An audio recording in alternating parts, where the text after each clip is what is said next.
Hello, all. Hope we're all staying safe inside. Hopefully not by this time, by the time this airs, but we'll see. This is Tyler Tolbear, and I am back with the Pursuit of Ownership. We're doing something a little bit different today, doing sort of a pseudo pre-ownership underwater episode. I have with me George Hariri and also Dr. Nick, who is anonymous today, and he's going to have his voice disguised, and he's going to be telling us about his situation. And he was also a member of the group coaching program that we've been doing here at Shared Praxis, so he'll be able to share a little bit about his experiences with that. So how are we doing? Yeah, I'm doing well. I mean, I think as dentists, we're all kind of in a shambles, kind of, right? Even as owners, associates, I think we're all trying to figure things out. I have a bunch of friends who are associates, and we're like, oh, how do you apply for unemployment? All this stuff that you never, ever, Yeah, ever thought so you were going to weird. be, doing. So it's all new, but we're trying to stay safe, and we'll get through it. Yeah, So excellent. real quick before we get into this, I have been pushing for pre-owner underwater for quite a long time now. This has been, I've been wanting this to be a regular segment on the show. And it wasn't until I scheduled the interview with you and then I told Tyler, I said, it's at 1 Eastern, come on air, that it finally happened. I've been pushing for this so hard. So if everybody loves this, just bombard Tyler's inbox, post on the Facebook group, talk about how much you like pre-owner underwater so that they can do this more. He's like, stop talking. Yeah. Well, to be clear, I was told that I was asked to tag along last night to this interview. I said, "Oh yeah, George, I'll be there for sure." Actually, I said maybe I'll be there, and he said I was really hoping you would. And I said, "You know what, George, I'll be there." And then about 45 to 50 minutes ago, he said, "By the way, this is going to be a pre-ownership underwater, and you're going to be taking the charge on it, and the pressure's on." So I had to kind of shift gears a little bit. So, but I'm rolling with the punches here. Could have used a little bit more time to prepare, but I think that I was given less time on purpose, so that's fair.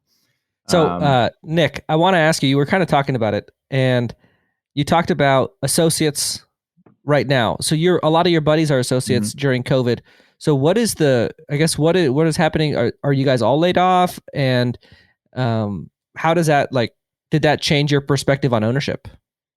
Yeah, a bunch of us, pretty much laid off. At first, we were kind of confused. I think March 18th was my last day of technically seeing patients, but I didn't see anybody. And then the next day, it was kind of decided that the owners would see emergency patients, and we have 6 associates at our office, so everybody was laid off essentially.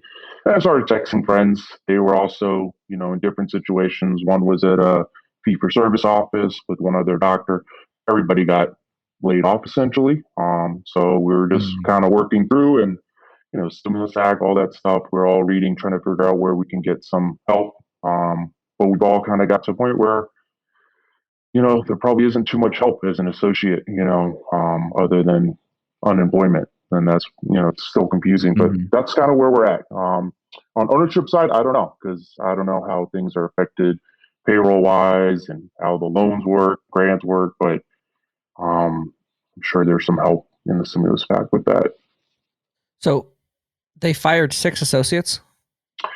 Yeah, so there's one associate, he's like in his 70s. So they just kind of told him, hey, for your safety, retire. One is pregnant. And then there's 3 of us, and one was at the other office. So pretty much everybody is. I mean, at first they had kind of asked us to, come in a day, a week to like 2 of us, but we were like, some of us were scared. We don't know, because we didn't have, masks. We didn't have what we thought we needed. And then it just came down to, to see 1 or 2 patients. We were going to say, hey, we probably need a per diem now because we're on like commission. And so they kind of just decided it'd be easier to kind of unemploy us until things kind of come back. And then the plan is to obviously hire everybody back once things open. But who knows where, the office will be in terms of staff and profitability, all that stuff that, affects things. Wow. Yeah. So, George, how do some of Nick's concerns compare to your concerns and your sort of dilemma that's come about here? How would you compare being an owner to being a pre-owner in this situation? I mean, honestly, I almost feel like it's better to be an owner in this situation, which is interesting. I think let's take the stimulus package out of it. I think it's kind of a wash. Probably better to be a pre-owner. because either way you have to float your own expenses. But as an Right. owner, without the stimulus package, and you have your net loss every month that you're closed or whatever. But as with the stimulus package, I think it puts the ownership, depending on the size of your practice, the number of staff, and your overhead. Mhm. For larger offices, I think it puts you in a pretty good spot. So I don't know, kind of hard to say, but I don't think you could bank on a stimulus package. Like anytime there's some sort of financial hardship in your practice, right? Like, oh, the government will just give me $2 trillion to bail it out. Like that's probably not going to Yeah. happen ever again. So Yeah. who knows? But yeah, I think with the stimulus package, it definitely changed the landscape of who would I rather be in this situation, an owner or pre-owner. I think Really. pre-stimulus package probably rather be a pre-owner. Stimulus package probably rather be an owner. Okay. We'll see if that tune changes over time because I don't think that's the first time you've changed your tune on that. With COVID, Well, with regards to being an owner versus not being an owner, I think you sounded a little less optimistic before, but maybe I'm recalling it yeah, I incorrectly. think you're right. I think Yeah. pre-stimulus package, I was pretty Yeah. much like, yeah, definitely Yeah. rather be a pre-owner right now. Okay. And post-stimulus package, I think, Yeah. I mean that it's a pretty sweet gig that they're offering. Okay. Well, let's hope it stays that way. Fingers crossed. So I Yeah. want to talk about your timing. So Nick, this really lit a fire under you to get into practice ownership. So kind of talk about that and talk about what you've been doing. Yeah, I think, when I did the coaching, we started back in July. And my thing is, I was looking for a practice that was a little bit on the bigger side. So those don't come by as often. Slash, if you go through brokers, it it comes up and probably goes away just as fast as it kind of comes up. And I wasn't, with working full schedule, it was just hard to do stuff during the week. So now that I've been unemployed for a couple of weeks, it's kind of, hey, get back into things. I had some leads, things that I was kind of following up on, but now I'm able to kind of evaluate things, email back, be like, hey, we're in the process. It's definitely something that, you have to do something with your free time. And this is something that's taken a priority for me. So that's kind of where I am. And, the fire, I think part of it is just finding a practice, finding something big enough. Once you kind of find it and the numbers kind of make sense, then it's like, okay, I really got to be on top of this, like, get some advice, try to figure out where to go next. Yeah. So in terms of finding the practice, tell us a little bit about, what kind of net you were casting in terms of looking for a practice, in terms of location and what kind of practice you were looking for. Kind of, let the audience know what your criteria were. Yeah, so I live in kind of the Washington, D.C. metropolitan area. Yeah. My wife works at the FDA, so we are kind of Yeah. limited by where we can go based on, staying close enough for work. I work for a big office right now that has 28 ops, so I know how big kind of office works. I don't want an office that big, but I do want something where you have another doctor, kind of a group practice mentality where you can, bounce ideas off each other. So, I wanted something that at least at the minimum had 6 ops. From there, I went through brokers and, when I talked to brokers, some would have some practices, some would be like, hey, check out this 4 op practice. Kind of wasn't what I wanted to do, especially initially. And from talking in the group coaching, it was like, come up with your non negotiables. Like, where do you want to live? What kind of practice do you want? And try to stick to that. So I try to stick to that. Via brokers, it wasn't working out as well as I thought it would have. So then I had a flyer made. I just never really sent it out because I was like, well, that means that I had to be ready to like kind of call back, be ready and everything. I actually sent a flyer out in February to about 400, 450 people, kind of within a vicinity of where my wife's commute, my commute could be 20 to 30 minutes.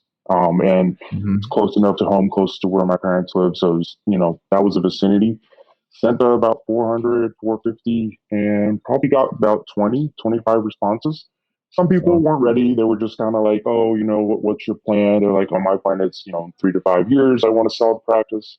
But it never hurt to have their contact. Never hurts to, in case in 3 years I'm ready to buy a second Was that practice. pre-COVID that they were That was contacting? pre-COVID. Yeah. Yeah, So I'd reach back out to them. yeah, a couple people did call. A couple people did call. Some older people did call afterwards, but they were like, "Let's just wait this out because coming to see the practice and all that stuff. We want to limit it." So it's been steady. I think part of it is people do respond, and then for me to be able to get back, or us to kind of get on the same page, to call each other, to talk and see the practices, it's tough when you're only available kind of on weekends most of the time to do things. So, yeah, but it's been a good, flyer. I think it's really worked well. I think, I didn't expect the kind of responses, and obviously, it's always like you're helping each other out, because even if they're not ready to sell, you can be like, hey, maybe I have a friend who wants to buy a practice and wants a smaller practice. You can link people because we're all in it kind of together, I think, in the end. So that's the way I kind of see it, even if it doesn't work out from the initial call. Yeah, I mean, you don't really lose anything by making those sorts of contacts, especially Yeah, when it's in the area you're going to be. So, like, I mean, what's the con there? yeah. So I'm really happy that you put yourself out there and sent out that mailer. So, tell me something about the opportunity that you got. What does it look like? Tell me where the seller doc's at, where you're at with it. And to Yeah, clarify, so this was done off market. This practice that we're about to talk about, you found it yeah, off market. off market, yeah, through the fire, yeah. Yeah, and I think that's an important point because Nick here wants a group practice, and the biggest struggle with being a group practice buyer is that there's naturally that's a smaller percentage of practices that exist are large enough to support two doctors, and he lives in a very competitive, not competitive but small area. He's like very location inflexible, and so deal finding is his biggest obstacle, and so brokers are just not going to find you that type of practice, and so you have to really go off market and be aggressive. And so anyway, good job, and let's talk about it. Yeah, so this practice actually is about 20 minutes from where I currently live, so it wouldn't change too much if it, proceeded. It's in a kind of outskirts of DC, maybe 35 minutes outside car ride, so it's not as far as maybe more rural. It's got 7 ops. There's 2 doctors, the owner and an associate. They do some IV sedation in their treatment, so it's something I don't do. But I can always look into it. It's something that to keep the opportunity viable. Looking at initial numbers, I don't think they have a lot of staff, and even some of the production numbers, seem it might not be able to support 2 full doctors. But it does have 7 ops. When I talked to the doctor, he did say he had an architect say that they could expand it to 9. So it's something that definitely has some flexibility. It's in a bank building, so visibility is probably not the greatest because there's no street signs, anything like that. There are some other dentists in the same building as well, so that's the competition that's there. It kind of summarizes it. Yeah. Anything? I kind of want to hear more about the associates. Yeah. Yeah. So there's one associate. From what she does, treatment wise, she does ID cases. It said ortho and things, but looking at some of the production numbers, there's not a lot of cases on there. So I don't think they're doing a lot, even though they're doing it. There's some bone grafting, a couple implants here. Not too much. Not too much beyond kind of general dentistry. But how old is she, the associate? She's been there, I think, 15 years, 16 years. She's probably middle age. I asked him about the associate and she wanted to buy it. And he said, we've talked about, or I presented it in the past, and I don't think she seemed very interested. And just looking at even production numbers, it's I would say on the lower end in general. So I think she might be, I don't know her hours. She might be working part time. It's not something I'm fully aware of at the moment. Yeah. So you mentioned that you didn't think that the practice where it stands currently can really support 2 doctors. So what sort of led you to that conclusion? Just looking at like my general production, even though like I work in an office that takes a lot of insurances, so we see a lot of patients, and if we were to take our, fees and then take how much we collect probably 53%, 55% of that Mm-hmm. fee for service price.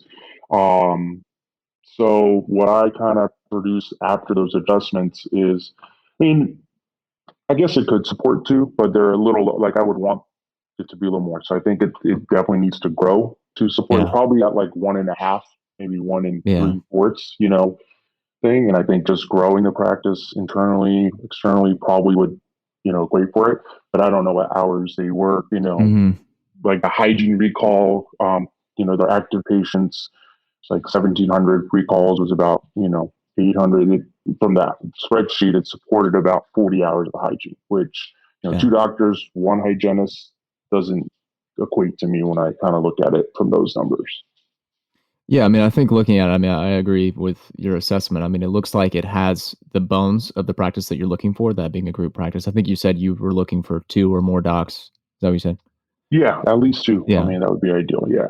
Yeah. So then the question then becomes, what is the potential of this practice to get to where you want it to be? Because I mean, it's got the bones, but it doesn't quite have the meat. So, what is your assessment in terms of how you would go in and get it to where you want it to be? Where are the deficiencies, and how would you approach them?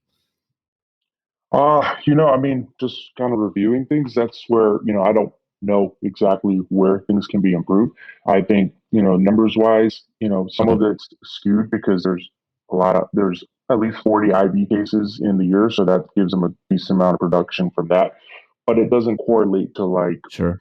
a lot of third molars or a lot of implants, like there's 30 total impacted teeth extracted, which, isn't a lot, so they're probably just doing IV for anxious patients. So I'd have to kind of evaluate, especially since I don't do IV cases, that kind of also influences things.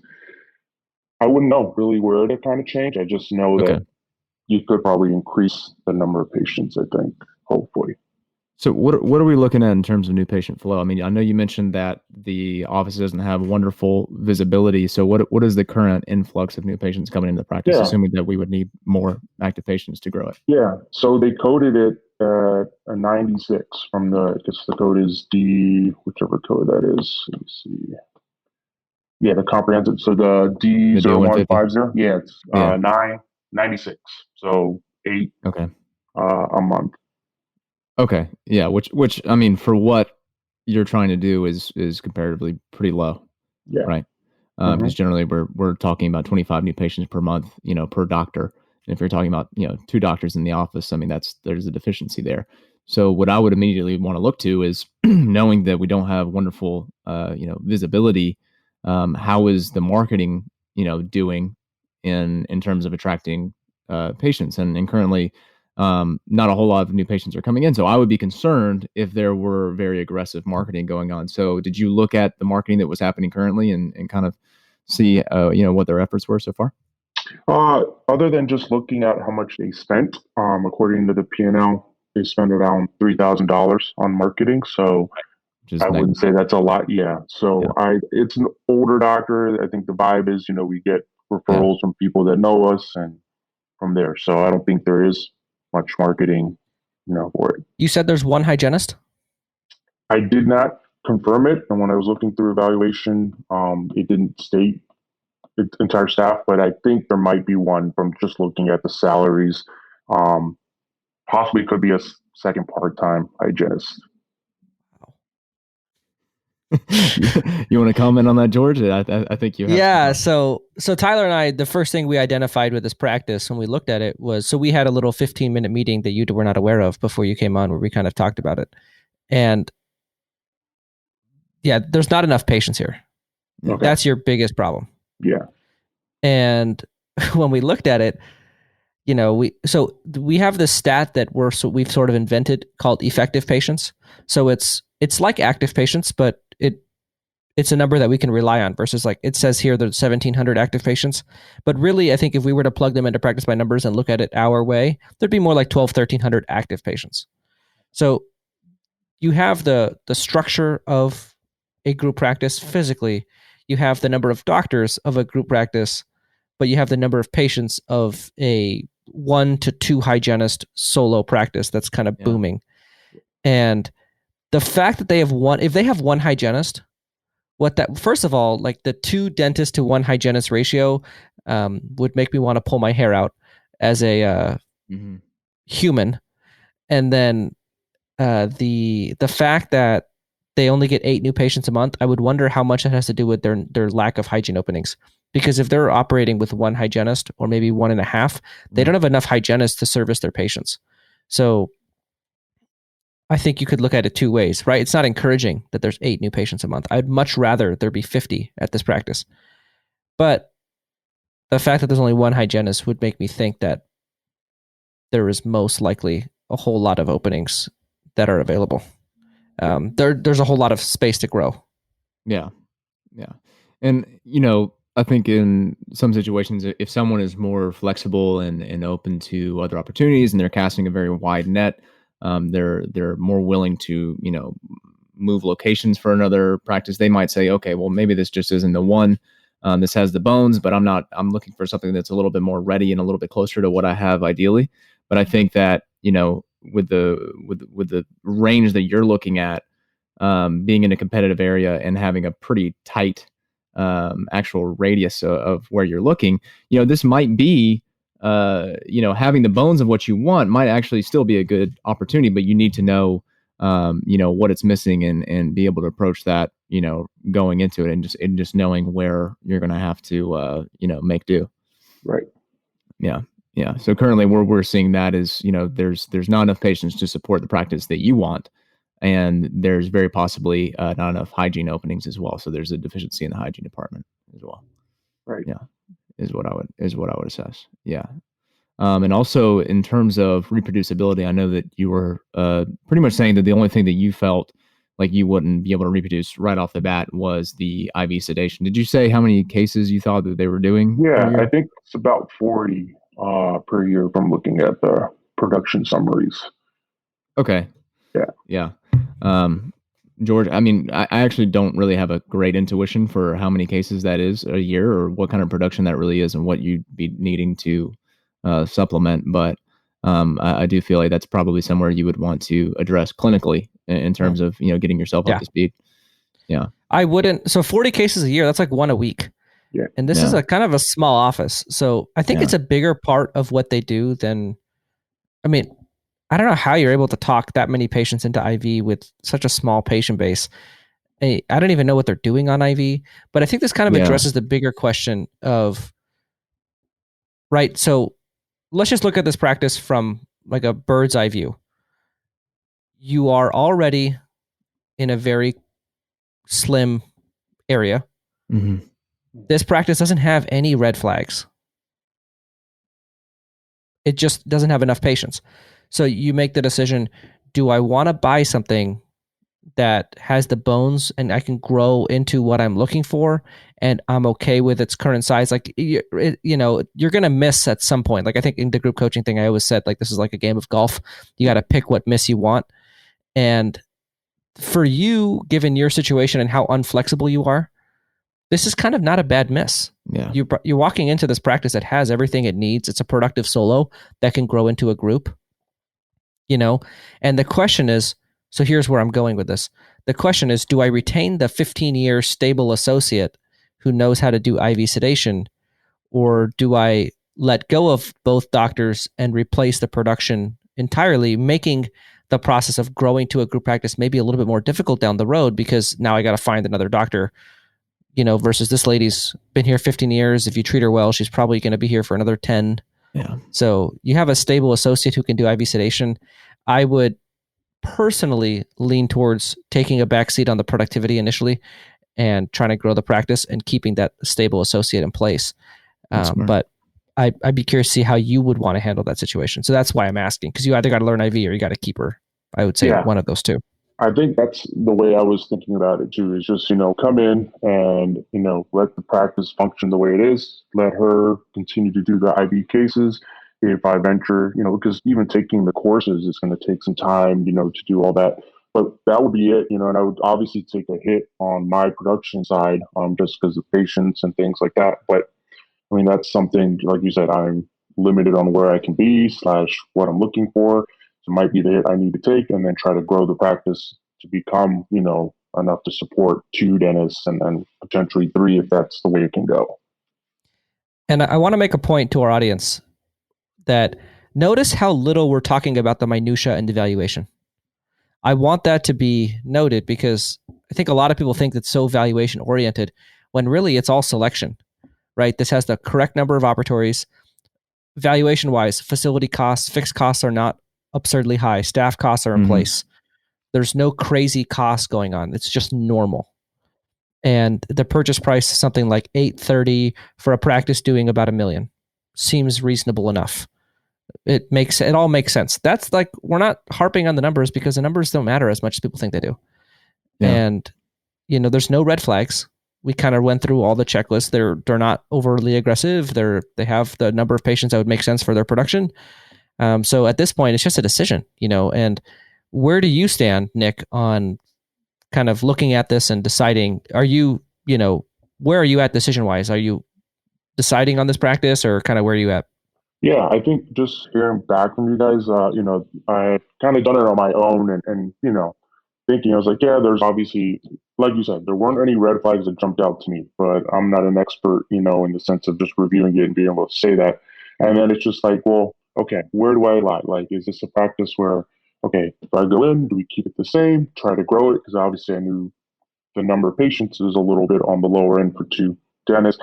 But at this point, I think it fits kind of more of the bones of what I'm looking for with size, location, that it's something that any practice I was going to go into, I'm going to want to grow it. So this just means I'll have to find ways to make, grow this practice. It's not, that's one thing I've noticed too, is that there's very little practices out there that are just like exactly the way you want it to go in, and you just kind of walk in and do dentistry. It's not really out there. Yeah. And especially for the group practice owner, I think this paints a very realistic picture for a lot of practices out there. It looks like, so I got tricked by this. So you are, for the fact that you came on here and said there's not enough patients, you are further ahead than I was when I bought my practice. My practice looked, smelled, sounded like a group practice, 2 doctors, 2 hygienists, 2 assistants, 2 front desk. That was a solo office. I bought an 8-op solo office. You're buying a 7-op solo office. I mean, it just happens to have 2 dentists. Mine just happened to have 2 dentists. Yeah. And I walked in and learned that patient flow was my biggest problem. And it took me about a year to really figure that out. No, not a year. I'd say 6-7 months to really figure out how big of an issue my patient flow was. So I think there's 2 ways of looking at this. There's one way of looking at it, like you kind of started at the beginning, where you're like, oh, okay, it could like do some endo here, grow the practice, maybe place some implants. That's not the way you grow this practice. This is a patient flow problem. Right. That is like 1, 2, and 3. Reactivate, grow hygiene, new patients. Those are the things that you need to do to grow this practice. All patient flow centric. And then 4, 5, and 6 are stuff inside the practice. But this is a patient flow problem. And you're pretty much asking yourself, do I want a patient flow problem? And considering how inflexible you are, this deal looks super solid. I do want to say, though, the COVID situation, like we got to talk about that at some point. Like what, like timeline wise, as a buyer buying a practice during this situation, like what's that has to have come up. Yeah, I mean, I really, I spoke with him actually the weekend before everything kind of shut down. And then he's kind of giving me some numbers and we've kind of gone back and forth. But I really don't know. I don't know he wants out, immediately because he's seeing the strain. It's like, hey, I was ready to retire. Like, let me just get out. Or is it something like, hey, let's figure out where things are going and is it beneficial to just wait a little bit? I mean, we don't know when we're going to open up. I've heard different lines from so many different states that it's like it's really just up in the air right now. And is that a problem that you want to walk into, versus give it some time? I don't know. Have you talked to a bank? I did talk to Bank of America a while back. I did email the rep, but he hasn't gotten back to me. So I'm gonna try to call him at some point. But I wanted to hear back from you guys first to even make sure it's something to pursue. But no, not beyond that. Can I spoiler alert the conversation that you're going to have with the banker? They're not ready right now. So yes. Practice valuation. So that valuation that you have, the 830 number that you're basing it off of, the practice needs to be reevaluated after COVID. Okay. So a bank is not going to give you $830,000 to buy a practice that currently is not operating. Like that idea is, it's just not happening. And banks right now, the reason why the banker has not gotten back to you is because he's fielding 35 calls a day from all of his existing clients who are having cash flow problems. Right. And so the last thing that the bank wants to do right now is give somebody $830,000 to buy a practice that doesn't have any revenue so they can get another call from somebody who needs cash flow, who has another cash flow issue. Like they're trying to manage their current portfolio. Yeah. And so it's interesting because this whole market this is the weirdest thing, right?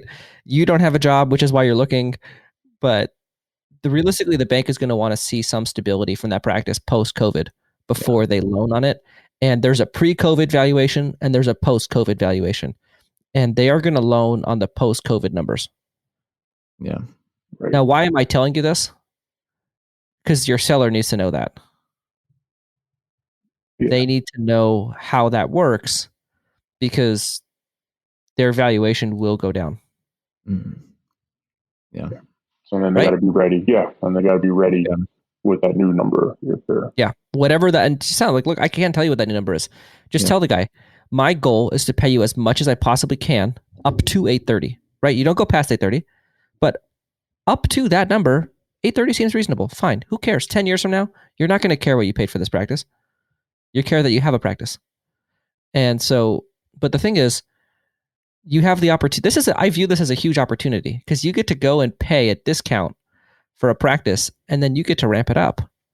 So Yeah. this could be 650, 680 could be a number that you pay for this office when realistically you should have paid maybe 850. If this was a broker, they'd probably sell it for 900. So this few months of unemployment and patience that's going to take to get that done will benefit you long term for the equity that you'll have built in your practice because of COVID. Yeah. Yeah. And you were already going into an opportunity that was primed for growth as well. So you're getting a discount on something that is already in that stage of infancy. So. Got it. Makes sense. Now, the whole crux of this thing is, can you drum up patient flow or not? And that's hard. I mean, you're picking the hardest problem. Minus facility. So facility not being like a 3-op practice, like that's harder problem than this. But past that, I don't think there's not a harder problem than patient flow. So just know that you're biting off something. You're going to have to spend a lot of money in marketing. You're going to have to be patient. It's not going to be a quick growth, but considering how inflexible you are in general, you can't just move to like Ohio and buy like this great practice. You're going to have to compromise. I mean, you're trying to like operate within a 40-minute commute. You know, you each commute 20 minutes or whatever. Like, you're not giving yourself a whole lot of space in a pretty, like, nobody wants to buy a practice in DC. So realistically, you're looking at like a very sliver around the area. I mean, so yeah, I think given all that you're presenting us as a buyer, you know, like if you're a patient, you're pretty much telling me that like you're difficult, you can't pay, and like you want a denture that fits, but you have no ridge. Like, you're not giving me a whole lot to work with here, you know? And kind of as a buyer, you're doing the same thing. So I think given all of that, like this is a super good practice for you. Right. Yeah. So moving forward, George, seeing that you had somewhat of a similar situation, what are some action items you would have for Dr. Nick in terms of, you know, growing that patient base as we've identified that to be the great question. I love that question. Reason being, so let's go through my acquisition. I walked in thinking I had a group practice. And so all the things I was focused on were maximizing the revenue in my current group practice. And so I did all the stuff like, co-diagnosing and hygiene, and, we added procedures and all, we did the basic stuff. And then 6 months in, I realized I had the honeymoon phase was over. We always talk about the honeymoon phase. And the honeymoon phase left me realizing, crap, that level of production that we were enjoying, that was group practice like production, was not sustainable. And so then I had to identify why it was not sustainable. Another 3 months of, pretty shitty P&Ls. And then I realized, oh, wow, I don't have enough patients. And so you're walking in with the realization, I don't have enough patients. And so you can use so you're going to walk into this practice. There's an old doctor and an unproductive female associate, and you are a productive young male associate. My guess is you are going to boost productivity just by having a different doctor in place. So that's objective number 1. Objective number 2, immediately expand hygiene and get reactivation going. Because this practice, if they're only seeing 1.5 hygienists, there's enough reactivated patients to be had to give you another boost of production. And then initially in ownership, you typically have fewer expenses. And then as you mature in ownership, your expenses grow, especially if you get a deferral on your bank loan, which I would definitely push for.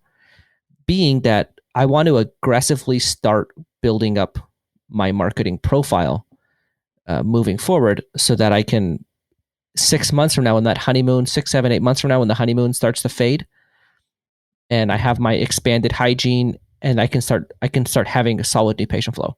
So it would be using immediate cash flow early in ownership to build a healthy patient flow. And then once you have the healthy patient flow, you're getting 50 new patients a month of high quality. Then you just have to let it ride. You just put it on autopilot and you just let it go. And a year, 2, 3, then you're probably in all 9 ops. So that would be my plan walking in. And that's me. The thing that pisses me off about me just telling you that sometimes is nobody told me that. And that was me suffering for 8 months trying to figure out why it didn't feel right. Mm-hmm. And then figuring it out. And then in a period of very shitty cash flow, having to invest a lot of money in my practice in marketing. That's not a fun time. And so sometimes it's a little annoying that like I just gave you the answer that I wanted so badly. And but yeah, like it if you can walk in there and you will, I mean, you are a productive associate talking to you're like, yeah, 53% of my, big write-off and I just produce a bunch in this big practice. Like you're just built for it, man. Like, and so you walk in there and you produce and then you don't take that money home. You're unemployed currently. Yeah. Like, so you don't need a whole lot of money to live.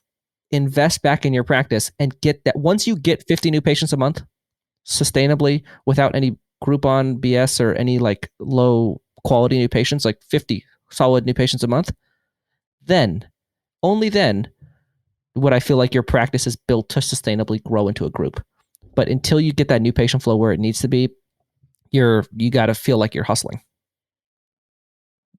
Yeah, definitely. I mean, that's the one thing from the group coaching is like, yeah, maybe I was lost when things were being presented, but it eventually clicks. You just keep doing it, keep looking, and you get all this advice that you're never going to get. You're not going to go to your employer who you're trying to leave. Essentially, you're not going to get that advice from them because they're like, well, if you leave, I need to put another associate in. It's stuff that you're not going to learn. You can read Dental Town and things like that, but everybody's situation is a little different too. So it helps when you're in that group coaching to bring up your individual problems a little bit. So it definitely helped me a lot. It kind of made me a little scared a little bit because it's like, well, oh man, there's so much I don't know. But at a certain point, it starts to make sense, and everything is going to be a little new when you get in there, and you got to find the right help. That's important. We get a lot of practices from buyers that are looking to buy, obviously. And Tyler and I both remarked on, yeah, he did a good job in putting the stuff in.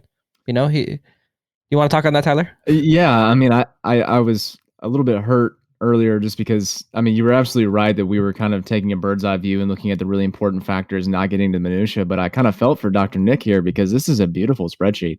Yeah, no, his job on Yeah. the messy data he received and putting it. Yeah, I was impressed. I was like, you know what? It's very well done. It made me a proud person who, we worked with Nick for 6 months in the group coaching program. Yeah. Made me proud hearing him talk about patient flow as a problem in this practice. I didn't have to tell him that. And he came on air with a very good idea of what he was looking at. And he just wanted the confirmation there's no red flags. Well, and that was seal of approval. Yeah, no, that made me proud. It was cool to look at. Yeah, couldn't have done it without you guys. That's definitely. I've gone through multiple other spreadsheets for other offices just to learn, and I'm like, I put the numbers in. I'm like, none of this makes sense. Like the numbers don't add up, and it's like this was like when I put it in, and then I looked at the bottom. I was like, oh, the total overhead here matches over there. I think I got it. But I had to mess around with like the doctor productions because they just gave me full. You got gross production in there. Yeah, so I just kind of split it because I knew what the associate was making as a salary from the P&L. So then I just kind of made up my own numbers to kind of fill in that void. But yeah, it couldn't have done it without advice and help and spreadsheets. So, I learned a lot. Yeah, cool. Do you have any other questions about this opportunity? Not really. I mean, I kind of evaluated, obviously, when I dive deeper in, we might find other things, but right now I think that's where I was kind of headed is that does this really support 2 docs? That means 16 new patients or 8 new patients a month. That's not a lot. I kind of noticed the problems. I just wanted to hear it from you guys as well. Tyler, I have something to add, but do you have anything first? No, I'm good. Yeah, go ahead, George. I'm in awe of So Nick right now. I've yeah, but so Matt bought this office actually. I think the office Matt and I bought, now that I'm thinking about it, very similar. So he bought an office with two docs where the production doesn't fully support two docs, and he fired them both, and he took over he took over all the production.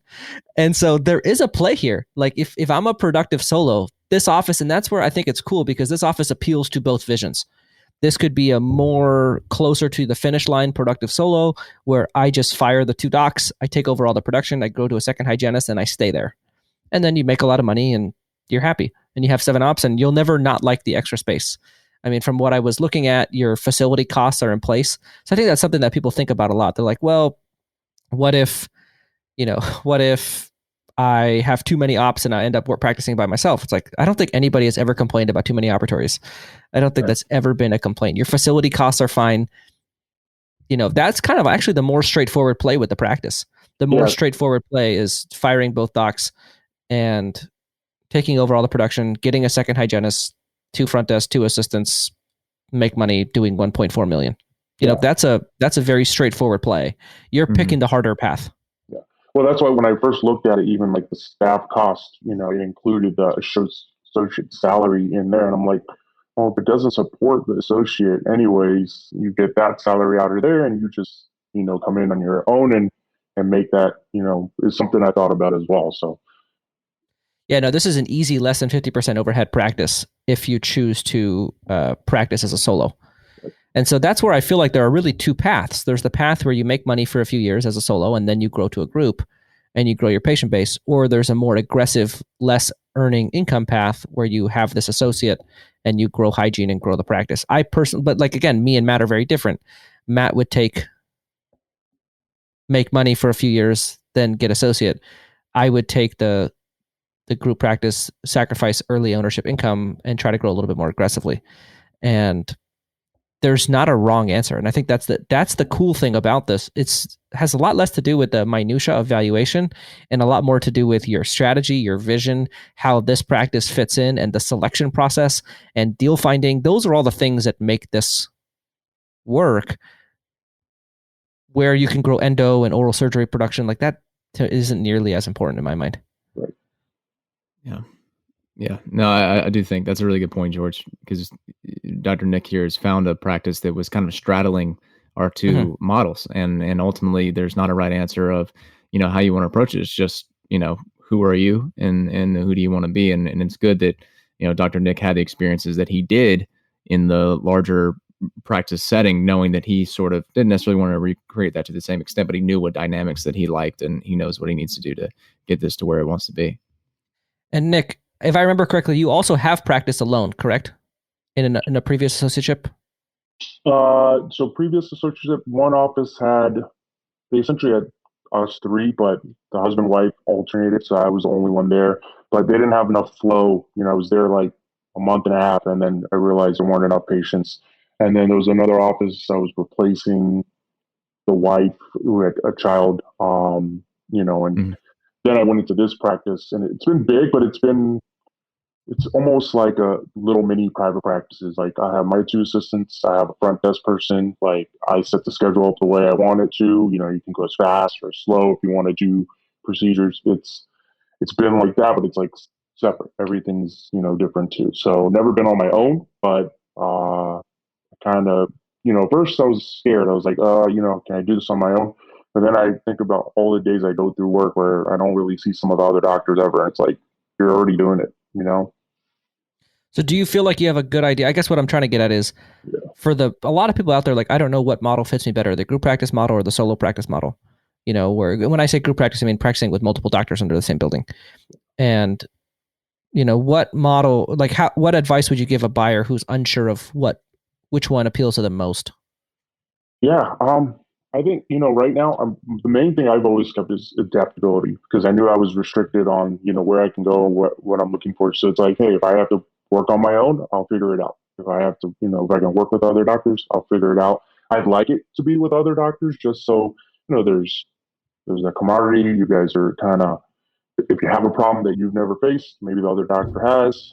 But it's not something, where I'm going with general dentistry. I think I've learned the skills I think I need to be able to be successful on my own as well.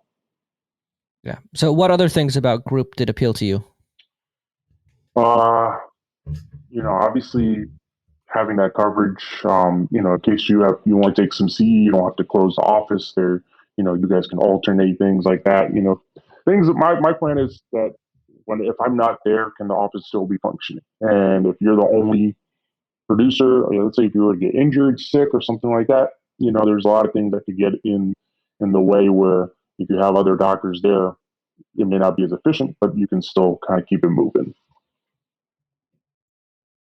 Perfect. Yep. I think that's a very common sentiment is if you're the kind of person that wants to have a business that's bigger than just you and what you do, then that's typically, a larger practice. But if you just want to have small overhead, small team, high profits, you do everything, then that's more of a solo practice. And, I think identifying what appeals to you would dictate how you take this opportunity and go with it.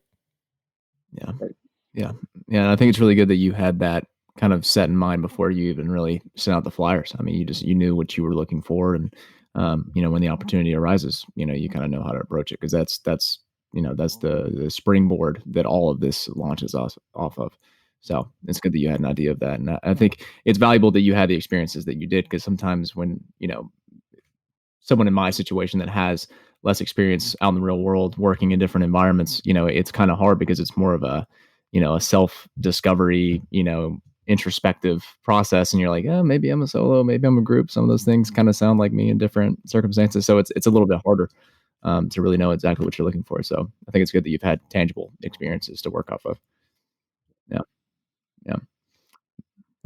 But, this was awesome. So yeah, guys, let Tyler know. Just send him a PM or something on our Facebook group. Let him know more pre-owner underwater or less pre-owner underwater. If you guys didn't like the idea, I personally am a big fan of making every segment of our show something related to underwater, like practice underwater. But I guess Richard will never do that on season 5. So this is our only shot.